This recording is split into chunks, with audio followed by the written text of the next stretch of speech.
అదరగొట్టే కారం రంగు రుచి ఆచి కారం పొడి. నమస్తే తెలుగు న్యూస్కి స్వాగతం. ఆంధ్రప్రదేశ్లో లిక్కర్ స్కామ్లో కీలకమైన ఘట్టం చోటు చేసుకుంది. ఇప్పటివరకు సిట్ విచారణ మనం చూసాం. సిట్ నుంచి మాకు వివరాలు పంపండి అని ఈడీ అడిగిన నేపథ్యంలో ఈడీనే రంగంలోకి దిగి నేరుగా విజయసాయిరెడ్డికి నోటీసులు పంపింది. 22వ తేదీ విచారణకు హాజరు కమ్మని. విజయసాయిరెడ్డి గతంలో విజయసాయిరెడ్డి చెప్పిన తర్వాతనే డొంకంతా కదిలింది సిట్ విచారణలో. సో ఇప్పుడు ఈడీ కూడా రమ్మంటుంది అంటే ఇంకేదో కీలకమైన ఆధారం విజయసాయిరెడ్డి దగ్గర నుంచి రాబట్టడానికి అనుకోవాలి కదా. సో ఈడీ ఎంటర్ అయిందంటేనే అది పెద్ద విషయం. ఈడీ ఎంటర్ అయ్యి కీలకమైనటువంటి వ్యక్తిని విచారణకి పిలుస్తుందంటేనే ఇంకాస్త పెద్ద విషయం. విజయసాయిరెడ్డి అప్పుడు చెప్పినట్టు విజిల్ బ్లోయర్గా ఉంటాడా, లేదా సగం బట్టలే విప్పాను ఇంకా పూర్తిగా విప్పాల్సి ఉంది అని అన్నాడు. కాబట్టి ఇప్పుడు ఈడీ ముందు పూర్తిగా ఈ లిక్కర్ కేసులో ఎవరైతే ఉన్నారో వాళ్ళ బట్టలు విప్పబోతున్నాడా, లేదా ఇంకేమన్నా జరగబోతుందా? ఈడీ విచారణ ఎటువైపు? జడ్జి రామకృష్ణ గారు జాయిన్ అవుతున్నారు మనతో. రామకృష్ణ గారు నమస్తే అండి. నమస్తే గోపి. నమస్తే సార్. విజయసాయిరెడ్డి కొంతకాలంగా ఆయన సైలెంట్గా ఉన్నాడు. అసలు ఆయన ఎందుకు అరెస్ట్ చేయలేదు అని అంటే డెఫినెట్గా ఎవరైనా విచారణకు సహకరించే వాళ్ళని, అప్రూవర్ అవుతాడు అనుకున్న వాళ్ళని అరెస్ట్ చెయ్యరు అనేది చట్టంలో కొంత అవకాశం ఇస్తుంది వాళ్ళకి అనేది మీకు కూడా తెలుసు. ఆ మధ్య కూడా చర్చలు జరిగాయి. కానీ ఇప్పుడు ఈడీ విచారణకి పిలుస్తుంది. విజయసాయిరెడ్డిని అరెస్ట్ చేస్తారా లేదా పక్కన పెడితే, ఈడీ విచారణకి పిలవడం అంటే ఎటువైపుగా వెళ్ళబోతున్నట్టు? అసలు సూత్రధారులు, అసలైన వ్యక్తుల తలుపు తట్టే అవకాశం ఉందని అనుకోవచ్చా? గోపి గారు, ఎన్ఫోర్స్మెంట్ డైరెక్టరేట్ ఈడీ కేంద్ర పరిశోధనాత్మక సంస్థ, విచారణ సంస్థ, దర్యాప్తు సంస్థ, చాలా ప్రతిష్టాత్మకమైనటువంటి సంస్థ. ఎందుకంటే నిన్న మొన్న వార్తలు చూసాం.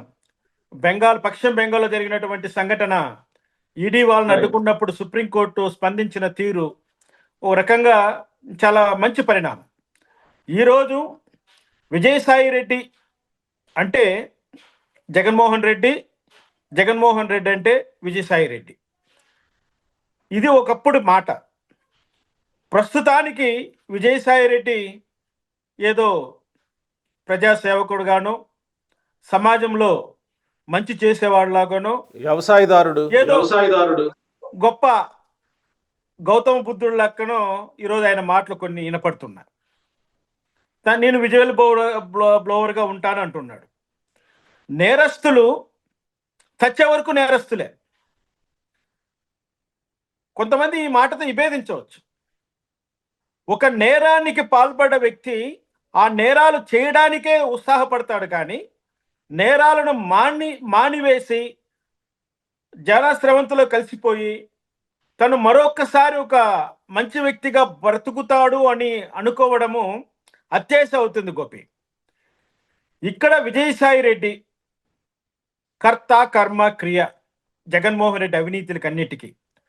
ఎవరంటే ఈ విజయసాయిరెడ్డి ఒక నెల్లూరు జిల్లాలో ఒక మారుమూల ప్రాంతంలో ఎటువంటి రాజకీయమైనటువంటి చరిత్ర లేని కుటుంబంలో పుట్టి ఒక చార్టర్డ్ అకౌంటెంట్గా ఉంటూ కంపెనీలకు కట్టవలసిన ట్యాక్స్లను ఎగేస్తూ, గవర్నమెంట్కి చెల్లించవలసిన పన్నులను ఎగేస్తూ, కొంతమంది వ్యాపారవేత్తలకు తన మేధస్సును అరువుకిచ్చినటువంటి విజయసాయిరెడ్డి తర్వాత రాజ్యసభ ఎంపీగా వెళ్ళి రెండు పర్యాయం రాజ్యసభ ఎంపీగా పనిచేసి జగన్మోహన్ రెడ్డికి అత్యంత ఆప్తుడిగా పేరు పొంది, జగన్మోహన్ రెడ్డి ప్రభుత్వంలో జరిగిన ప్రతి అవినీతిలోనూ తనకు వాటా ఉందని నిరూపించుకున్నటువంటి ఈ వ్యక్తి ఖచ్చితంగా ఈడీ ముందర ఏం చెప్తాడయ్యా అంటే,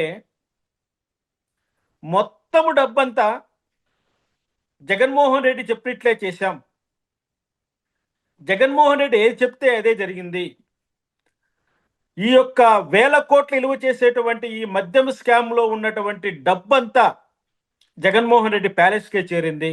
నిజమా? జగన్మోహన్ రెడ్డి దగ్గరే ఉంది అని చెప్పబోతాడు. ఎందుకంటే ఆయన ఆల్రెడీ హింట్ ఇచ్చాడు, ప్రజానికానికి చెప్పాడు, నేను ఇప్పుడు అర్ధము డ్రెస్ ఇప్పాను, మొత్తం పూర్తి డ్రెస్ ఇప్పి నేను ప్రజల ముందు నిలబెడతానంటే ఆల్రెడీ పెద్దిరెడ్డి మిథున్ రెడ్డి జైలుకి వెళ్ళాడు, బెయిల్ మీద వచ్చాడు. చెవిరెడ్డి భాస్కర్ రెడ్డి ఇంకా జైల్లోనే ఉన్నాడు. కసిరెడ్డి జైల్లోనే ఉన్నాడు. ఈ మద్యం స్కామ్లో ప్రధానంగా పాలు పంచుకున్న ప్రతి ఒక్కరూ జైల్లోనే ఉన్నారు, ఒక జగన్మోహన్ రెడ్డి, విజయసాయి రెడ్డి తప్ప. ఎందుకు ఈ మాట అంటున్నానంటే, ఈ అపవిత్రమైనటువంటి మద్యం స్కామ్కి సంబంధించినటువంటి బీజాలు వేచింది విజయసాయి రెడ్డి, మిథున్ రెడ్డి. హైదరాబాద్లో కూర్చొని కొత్త మద్యం పాలసీని ఏ విధంగా తీసుకురావాలి, కొత్త మద్యం పాలసీ ఏ విధంగా ఉండాలి, అది కేవలం కరెన్సీతోనే ఎందుకు నడపాలి, డిజిటల్ పేమెంట్ లేకుండా ఎందుకు చేశారు, ఏ డిస్టలరీస్కి ఏ ఆర్డర్స్ ఇవ్వాలి, ఎంత ప్రొక్యూర్మెంట్ ఉండాలి, ఏ రేటుకి అమ్మాలి, ఏ విధంగా వెళ్ళాలి, ఏ పిచ్చి పిచ్చి బ్రాండ్లన్నీ తీసుకొచ్చి మార్కెటింగ్ చేసుకోవాలి, మంచి మంచి బ్రాండ్స్లన్నీ ఆంధ్రప్రదేశ్ నుంచి తరిమివేయాలి, ఇటువంటి ఆలోచనలు అన్నీ చేసింది, ఆ ఆలోచనలకు ప్రాణం పోసింది విజయసాయి రెడ్డి, మిథున్ రెడ్డి, జగన్మోహన్ రెడ్డి అనే ఈ ముగ్గురు హైదరాబాద్లో కూర్చొని చేశారు అని అంటాం. ఇప్పుడు విజయసాయి రెడ్డిని మరి ఇప్పుడు విజయసాయి రెడ్డి చెప్పండి గోపి గారు చెప్పండి. ఇప్పుడు విజయసాయి రెడ్డిని ఈడీ సమన్ చేసింది అంటే సాక్షిగా సమన్ చేసిందా, లేకపోతే ముద్దాయిగా సమన్ చేసిందా అని ఒకసారి ఆలోచిస్తే, ఎన్ఫోర్స్మెంట్ డైరెక్టరేట్ ఎప్పుడూ కూడా ముద్దాయిగా ఎవరిని పిలవదు, విచారణకు రమ్మనే పిలుస్తారు. అది సాక్షిగానా లేకపోతే ముద్దాయిగానన్నది ఫైనల్లో తెలుస్తారు. ఏ వ్యక్తిని కూడా నువ్వు నేరం చేశావు, నువ్వు మా దగ్గరికి రాని వీడి ఎప్పుడు పిలవదు. ఫలానా కేసు విషయంలో, ఫలానా ఆర్థిక నేరం విషయంలో మిమ్మల్ని విచారించాలి, మీరు ఫలానా తేదీన మా ఆఫీస్కి రండి అని చెప్తారు. ఇప్పుడు విజయసాయి రెడ్డిని ఆ విధంగా పిలుపు ఇచ్చింది కాబట్టి విజయసాయి రెడ్డిని ఖచ్చితంగా ఒక 2-3 రోజులు ప్రశ్నిస్తుంది ఎన్ఫోర్స్మెంట్ డైరెక్టరేట్. ఒక్క రోజులో తేలే విషయం కాదు ఇది. ఎందుకంటే ఇక్కడ ప్రధానంగా మద్యం కుంభకోణంలో మొత్తం అంతా క్యాష్ పేమెంట్సే జరిగాయి. నీకు ప్రతి చోట క్యాష్ పేమెంట్స్ జరిగినప్పుడు ఎంత క్యాష్ వచ్చింది, ఆ క్యాష్ ఎక్కడి నుంచి ఎక్కడికి ట్రాన్స్పోర్ట్ అయ్యింది, అది ఎక్కడ డిపాజిట్ అయ్యింది అనేది చాలా ఇంపార్టెంట్. ఇక్కడ మనము ప్రధానంగా గమనించవలసింది, ఏ రోజు ఆ రోజు మద్యము లెక్కలన్నింటినీ క్లోజ్ చేసి మరుసటి రోజు వచ్చిన ధనాన్ని ట్రెజరీలో ఏ చోట డిపాజిట్ చేశారు, ఎందుకు ఈ విధమైనటువంటి డిజిటల్ దేశమంతా, ప్రపంచమంతా డిజిటల్ పేమెంట్స్ ఉన్నప్పుడు కేవలం ఒక ఆంధ్రప్రదేశ్లో మాత్రమే, కేవలం ఒక మద్యము కొనుగోళ్లకు మాత్రమే ఈ డిజిటల్ పేమెంట్స్ పూర్తిగా లేకుండా చేశారు. ఇది ఈడీ ఖచ్చితంగా దృష్టి సారిస్తారు దీనిపైన. అయితే ఒక్క మాట సార్, ఇక్కడ ఎప్పుడు విజయసాయి రెడ్డి జగన్మోహన్ రెడ్డి టార్గెట్గా మాట్లాడలా, ఎప్పుడు విజయసాయి రెడ్డి జగన్మోహన్ రెడ్డి చేసి ఉంటాడు అనే హింట్ కూడా ఇవ్వలా బయట. ఇప్పటికీ కొన్ని చర్చలు ఉన్నాయి, జగన్మోహన్ రెడ్డిని కాపాడడమే విజయసాయి రెడ్డి పని, అందుకే బీజేపీలోకి వెళ్ళాలనుకున్నాడు. కానీ తెలుగుదేశం పార్టీ అధినేత లేదా తెలుగుదేశం పార్టీ కీలక నాయకులు ఒప్పుకోకపోవడంతో విజయసాయి రెడ్డికి బీజేపీలో నో వేకెన్సీ బోర్డు పడింది. అందుకే విజయసాయి రెడ్డి అలా వ్యవసాయం చేసుకుంటూ ఉంటానని పక్కన ఉన్నాడు. సో ఇప్పుడు ఈడీ పిలిచినంత మాత్రాన విజయసాయి రెడ్డికి జగన్మోహన్ రెడ్డి వరకే వెళ్ళింది అని చెప్పాల్సినంత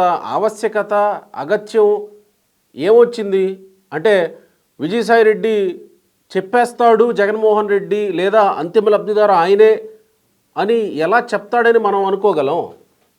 గోపి గారు, ఇక్కడ విజయసాయి రెడ్డి జగన్మోహన్ రెడ్డికి అని చెప్పకపోయినా ఈడీ అధికారులు విజయసాయి రెడ్డి చేత చెప్పిస్తారు.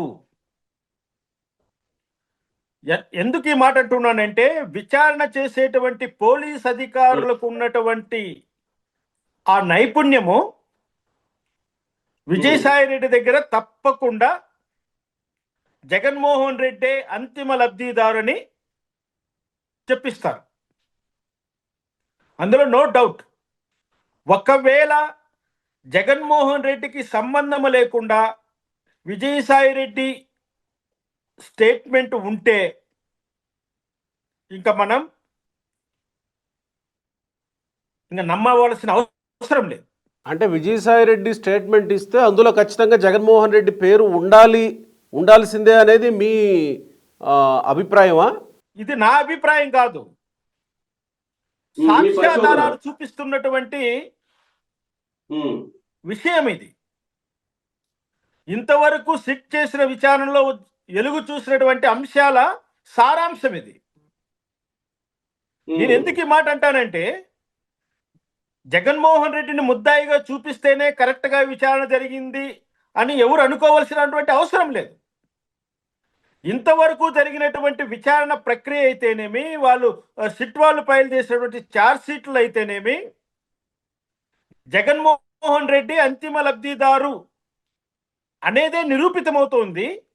ఆ అంతిమ లబ్ధిదారు జగన్మోహన్ రెడ్డి అని నిరూపితం అవుతున్న సందర్భంలో ఈరోజు ఎన్ఫోర్స్మెంట్ డైరెక్టర్ వాళ్ళు విజయసాయి రెడ్డికి నోటీసు ఇచ్చి ఆయన దగ్గర నుంచి రప్పించేటువంటి సమాచారం ఏముంది? ఇంకా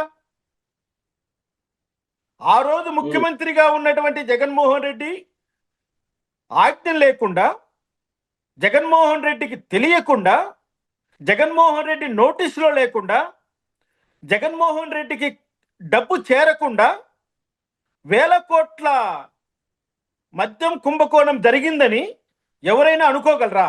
లాజిక్కే.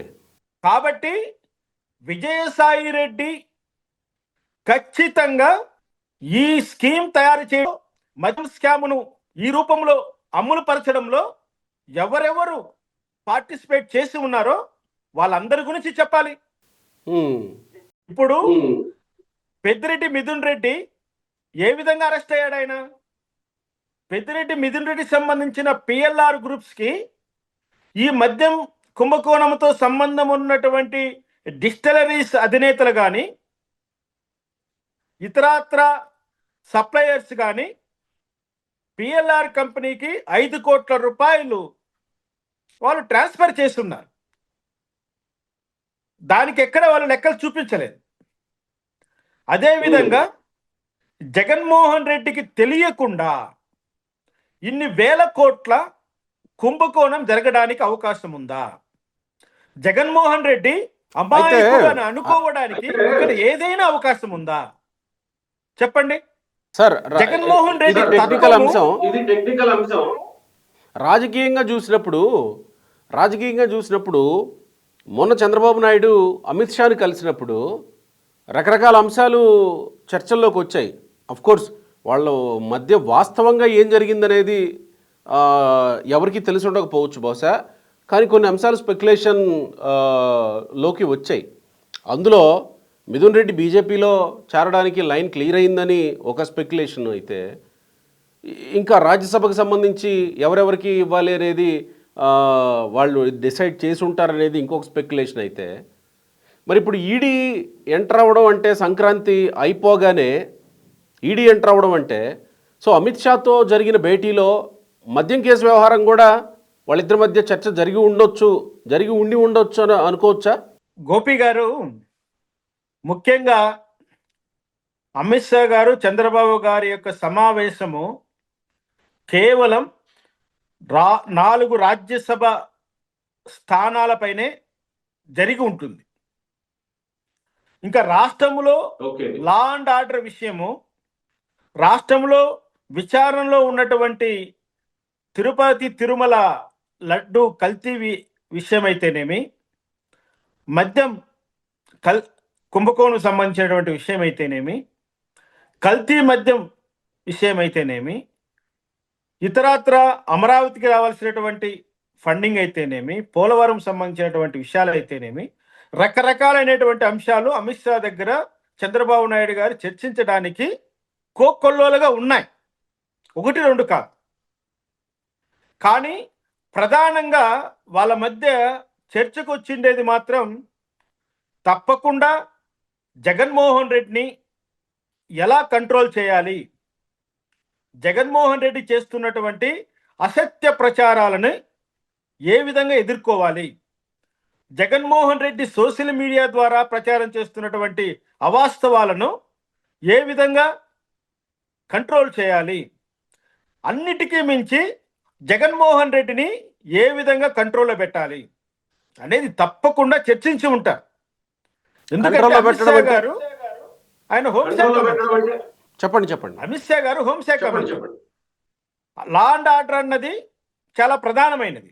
ఈరోజు దేశవ్యాప్తంగా ఉన్నటువంటి పరిస్థితుల దృష్ట్యా, మన ఆంధ్రప్రదేశ్లో నెలకొన్నటువంటి పరిస్థితుల దృష్ట్యా, ఇటీవలే రాష్ట్రంలో జరిగినటువంటి నక్సలైట్ మావోయిస్టుల ఎన్కౌంటర్ సంబంధించిన అంశాలు, చాలా అంశాలు ఉన్నాయి ఆంధ్రప్రదేశ్తో ముడిపడి కేంద్ర హోంశాఖకు. కాబట్టి ఇక్కడ సంక్రాంతి పండగ అయిపోయిన మరుసటి రోజే విజయసాయి రెడ్డికి ఎన్ఫోర్స్మెంట్ డైరెక్ట్ నోటీసులు ఇచ్చింది అంటే బహుశా చంద్రబాబు నాయుడు గారి యొక్క రాజకీయ వ్యూహంలో రాష్ట్రంలో సిట్ ద్వారా జగన్మోహన్ రెడ్డిని అరెస్ట్ చేసిన, సిట్ ద్వారా జగన్మోహన్ రెడ్డికి నోటీసులు ఇచ్చిన, అది రాష్ట్ర ప్రభుత్వానికి కక్ష సాధిస్తున్నారన్న అపవాదు వస్తుందన్న ఒక మీమాంసతో చంద్రబాబు నాయుడు గారు ఈ పనిని సెంట్రల్ గవర్నమెంట్ ద్వారా చేయిస్తున్నారేమో అని నేను అభిప్రాయపడుతున్నా. ఓకే, ఎందుకంటే ఈ మధ్య కాలంలోనే చంద్రబాబు నాయుడు గారు అన్నారు, జగన్మోహన్ రెడ్డి మీద ఉన్న కేసులన్నీ విచారణ చేయాలంటే 30 ఏళ్ళు పడుతుంది, ఇప్పటికిప్పుడు మనం అరెస్ట్ చేయాల్సిన ఇదే ఉంది అన్నట్టుగా మాట్లాడుతూ వచ్చారు. ఆయన చేశాడు కాబట్టి నేను చేయాలా, ఆయన్ని కూడా అరెస్టు అని మాట్లాడుతూ వచ్చారు కదా. మరి ఇంతలోనే జగన్మోహన్ రెడ్డిని కంట్రోల్లో పెట్టే పరిస్థితి రెండు కూటమిలో భాగస్వామ్య పక్షాలైన అటు కేంద్రంలో బీజేపీ, ఇటు తెలుగుదేశం పార్టీ, ఇంత పెద్ద పక్షాలకి అవసరం అవుతుందా? చంద్రబాబు నాయుడు గారు మొన్నే కదా ప్రకటన చేసింది. ఇక్కడ గోపి గారు రాజకీయ వ్యూహాలలో తన స్వలాభం ఎంత ఉంటుందో తన శత్రు వినాశనం అంతకు రెట్టింపుగా ఉండాలి. శత్రు వినాశనం రెట్టింపుగా ఉన్నప్పుడే రాజకీయ నాయకుడి యొక్క రాజకీయ ప్రస్థానము సాఫీగా సాగుతుంది. ఇక్కడ బలమైనటువంటి శత్రువుగా జగన్మోహన్ రెడ్డిని, శత్రువు అంటే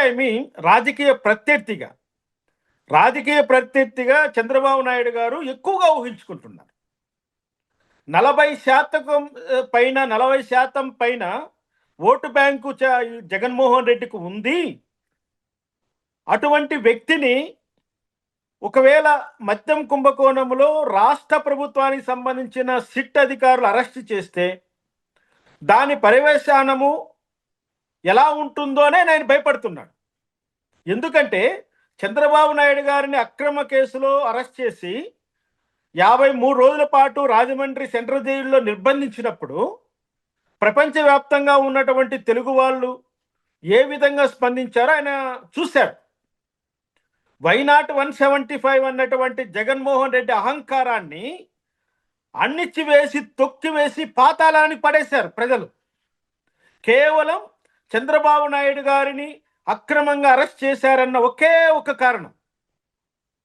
చూడండి, అటువంటప్పుడు ఈరోజు జగన్మోహన్ రెడ్డిని ఒకవేళ అరెస్ట్ చేస్తే రాష్ట్ర ప్రభుత్వం జగన్మోహన్ రెడ్డికి సంబంధం లేకపోయినా సరే అక్రమంగా అరెస్ట్ చేశాడు చంద్రబాబు నాయుడు గారు అన్నటువంటి ప్రచారాన్ని వైసీపీ మిగతా క్యాడర్ అందుకుంటుంది.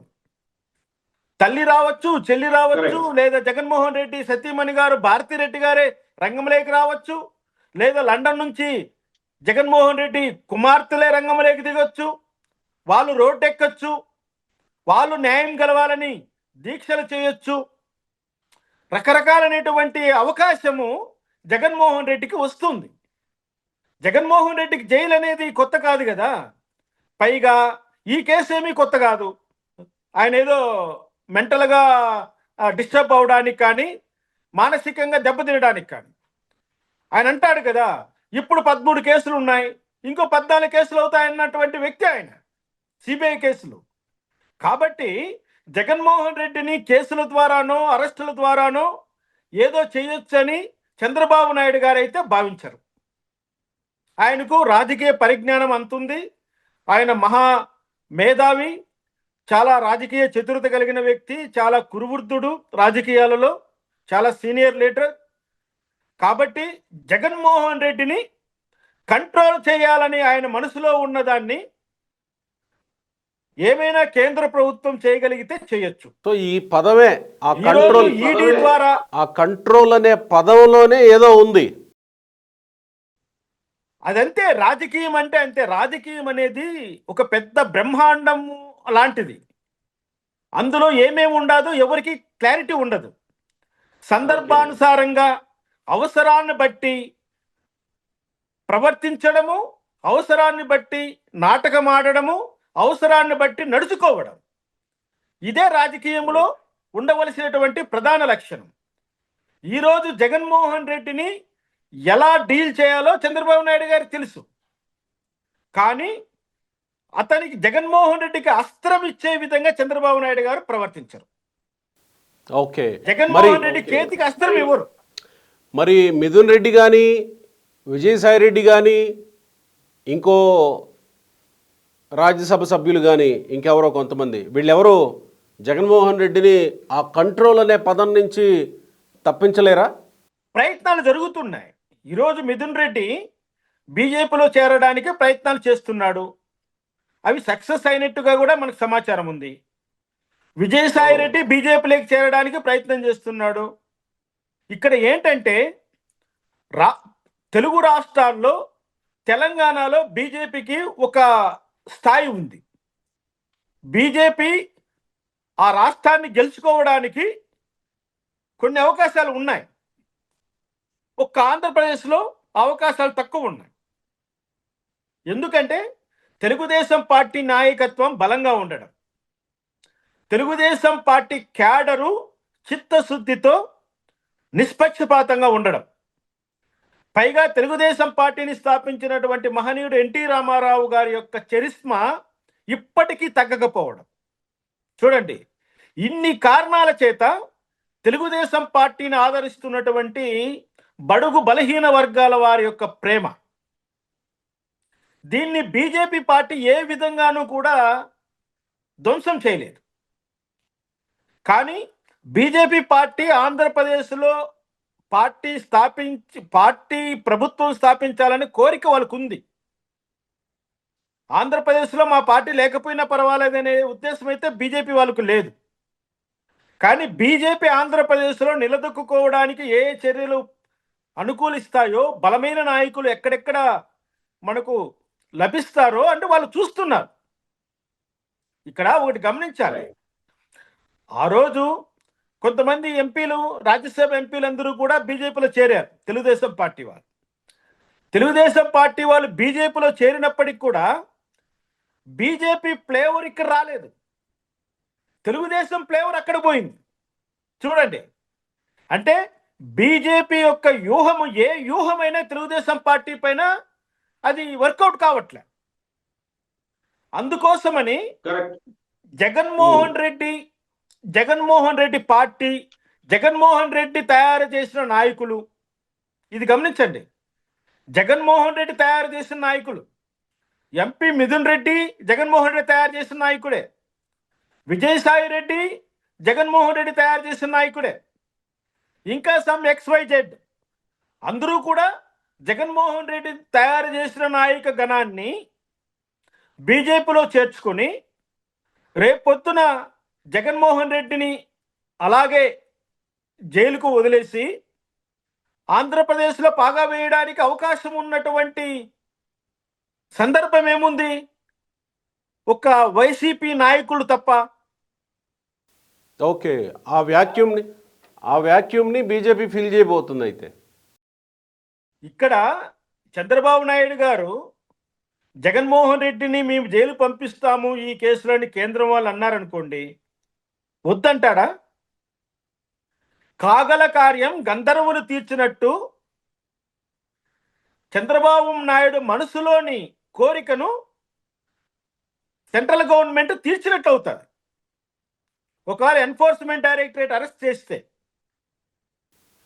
రైట్. నిన్న మమతా బెనర్జీ గారు ఫైల్ ఎత్తుకొని పారిపోయారు. ఈడీ అంటే అంత భయము. అది ఎకనామికల్ అఫెన్సెస్, అవన్నీ ఆర్థిక నేరాలు. ఈడీ అరెస్ట్ చేస్తే అంటే ఇక్కడ ఒక పాయింట్ ఉంది జగన్మోహన్ రెడ్డిని. రామకృష్ణ గారు, ఇక్కడ ఒక పాయింట్ ఉంది. గతంలో జగన్మోహన్ రెడ్డిని అరెస్ట్ చేసింది కూడా ఇదే సిబిఐ, ఇదే ఈడీ. సో అప్పుడు జగన్మోహన్ రెడ్డికి సింపతి వర్కౌట్ అయింది కదా. అప్పుడు రాష్ట్రంలో ఉన్నటువంటి సిట్ కాదు, రాష్ట్రంలో ఉన్నటువంటి సిఐడి కాదు, ఏసీబీ కాదు. సో జగన్మోహన్ రెడ్డికి అప్పుడు సింపతి వర్కౌట్ అయింది కదా. ఇప్పుడు ఒకవేళ ఈడీ అక్కడి దాకా వచ్చి విజయసాయి రెడ్డి జగన్మోహన్ రెడ్డి అంతిమ లబ్ధిదారు అని చెప్పినా, ఈడీ అరెస్ట్ చేసినా, మరి జగన్మోహన్ రెడ్డికి సింపతి వర్కౌట్ అవ్వదా? అవకాశమే లేదు. ఎందుకంటే ఆ సందర్భం వేరు. అప్పుడు ఉమ్మడి రాష్ట్రం కాంగ్రెస్ పార్టీ పరిపాలన చేస్తోంది. వైఎస్ రాజశేఖర రెడ్డి మరణానంతరం జరిగినటువంటి పరిణామం, జగన్మోహన్ రెడ్డి సోనియా గాంధీని ధిక్కరించాడు కాబట్టే తప్పుడు కేసులు పెట్టారని గ్రామ స్థాయిలో ఉన్నటువంటి ప్రజలు నమ్మారు ఆ రోజు.